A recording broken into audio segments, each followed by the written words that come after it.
Vanguard Stage 1 of the Santos Tour Down Under, coming on the back of the opening prologue in the streets of Adelaide. The gun was fired to get them underway with Sam Watson, the winner of the prologue, wearing the ochre jersey as the overall race leader, but with a slender 1 second advantage over Ethan Vernon.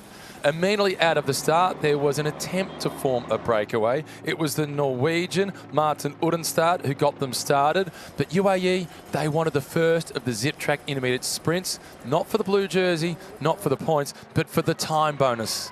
And it was last year's overall race winner, Jonathan Narvaez, picking up 3 seconds. And that could prove to be vital because 1 year ago he won this race with the difference being just 9 seconds at the end of the tour.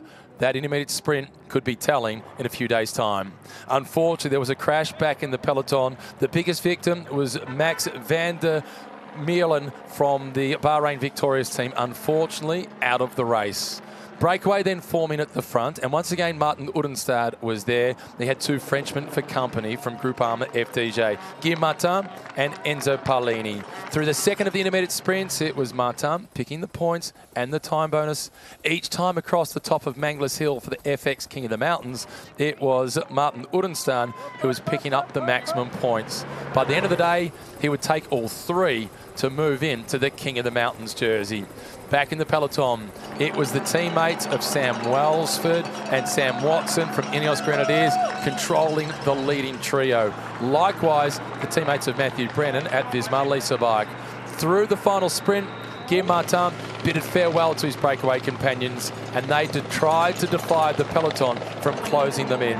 Across the top in first position, just a handful of seconds their advantage. It was Jack Haig who led the rest of the peloton across the top for third, and then it was Paolini who tried to fend them off just a little bit longer. But the sprinters, they were bound to have their day. They reeled him in. It was then Tobias Lund Andresen showing a clean pair of wheels, getting the victory ahead of the fast finishing Matthew Brennan with Welsford in third. There was Danny van Poppel, the Dutchman, in fourth position. Ethan Vernon rounding out the top 5.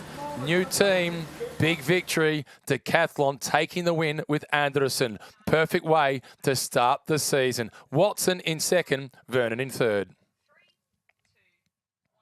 Tobias, you have won the first road stage here at the 2026 Santos Tour Down Under. You're so excited. It's a big celebration. How does it feel? Oh, this feels amazing. I can't remember the last time I felt like this. This is unbelievable. The new team, the bike is so fast. My teammates doing an incredible job, and also all the belief from management. We got some emails before this race reminding us the ambition we have for this year and how important it is to work together, and I think we showed that today.